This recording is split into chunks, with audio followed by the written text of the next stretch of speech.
Alicia. Today, our theme is youth empowerment. When you think about the word empowerment, you usually think about gaining something. Gaining more resources, more influence, or more freedom. Today, I want to talk about how empowerment actually happens, and the answer may sound surprising. Before you gain, you must learn to lose. Before you influence, you must learn restraint. The limits we accept today will become the breakthroughs of tomorrow. Let's start with two scenes. Years ago, a party meant people sitting together, eating, and talking. Today, people gather, eat, then they play games on their phones or laptops. Years ago, lunch meant friends sitting together and talking face to face. Today, a common scene looks like this. People looking down, scrolling, typing, and sending emojis. At parties or lunch tables, when we sit side by side, we interact through screens instead of across the table. Our emotions are reduced to emojis. And here we realize something. In the age of technology, when we are more connected than ever, we are really less connected than before. I want to start with a simple example of food. When we eat too much pizza, our stomach tells us when it's time to stop. I personally love tuna pizza. But when I eat too much tuna pizza, I know when it's time to stop. But phones are different. Even when our eyes hurt, even when we're tired, even when we know we should stop, we keep scrolling. Just one more video, just one more game. And when someone tries to take the phone away from us, we feel frustration, sometimes even conflict. Now I want to try something with you. Please raise your hand if you've checked your phone within the last hour. Exactly. And please raise your hand if you've checked your phone within the last 10 minutes. Almost everyone. And that doesn't mean we lack discipline. It's because technology is designed to capture our attention. The numbers can help us know what's going on. According to the Common Sense Census, teenagers aged 13 to 18 years old spend an average of 8 hours and 39 minutes a day on entertainment screen media. Children aged 8 to 12 years old spend an average of 5 hours and 33 minutes, and that doesn't even include schoolwork. At the same time, social media use among teens has become nearly universal. This matters because adolescence is a critical stage in development. Vision is still developing, and the prefrontal cortex, the part of the brain responsible for judgment and self-control, is not fully mature yet. And young brains are especially sensitive to stimulation and reinforcement. Now let's look at a trend. According to the CDC Youth Risk Behavior Survey, the percentage of U.S. high school girls reporting feelings of persistent sadness or hopelessness has risen from 36% in 2011 to 57% in 2021. Recent data still shows 53% of high school girls reporting these feelings. Now compare that timeline with phone adoption.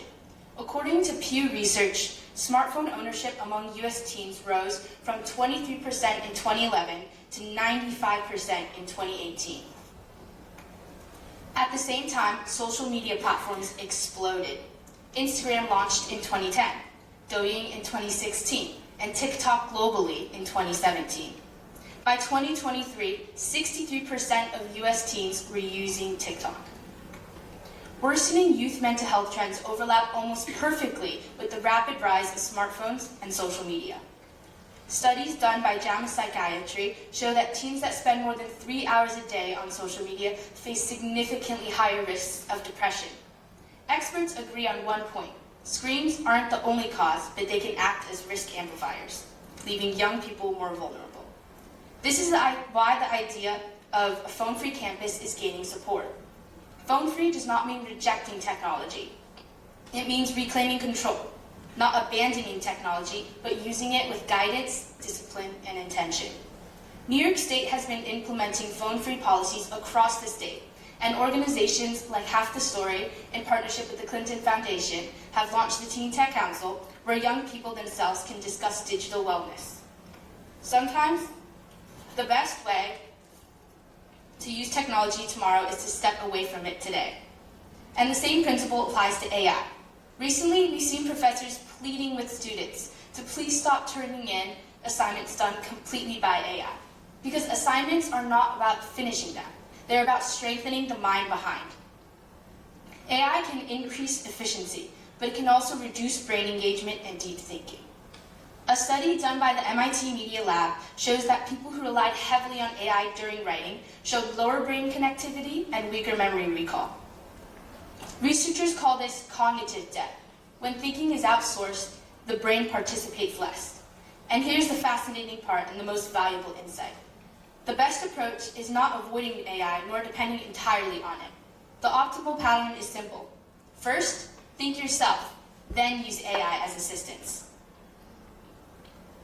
AI is a powerful tool that can help us understand the world, like fire. But we don't learn how to control fire by avoiding it or letting other people hold it for us. You must learn by practicing it yourself. Technology is the same. It has brought enormous convenience and progress to human life. But understanding the world and understanding the people in it must always come first. Direct connection to nature, to each other, and to reality gives meaning to our learning and direction to our innovation. Phones and computers can act as crutches that help us walk, but if we rely on too many crutches, we may forget how to walk ourselves. Passion for life comes from living it. Curiosity comes from exploring the world. Kindness grows from interacting with others. And self-confidence comes from knowing ourselves. All of these require connection with the real world and real people in it, and real experiences. The more powerful technology becomes, the more important it is to protect what makes us human. So let me leave you with this message. If we can put down our phones today, we will pick them up better tomorrow. If we can resist depending on AI today, we will command it tomorrow.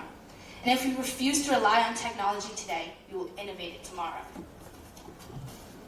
Today, before you check your phone again, I want you to look up, talk to someone, listen to someone, share one more smile outside together. Feel the wind across campus. Maybe spring is arriving. The ducks know spring is coming because the ice is melting and the water is warmer.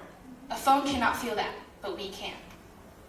The birds know spring is here because the flowers are blooming across campus. AI cannot experience that, but we can. Technology, so let us stay connected to the real world and the real people. Technology should not replace our humanity, but instead amplify it. Tomorrow, with the tools we have and the tools yet to be innovated, we will make the world more beautiful than we could ever imagine. Thank you.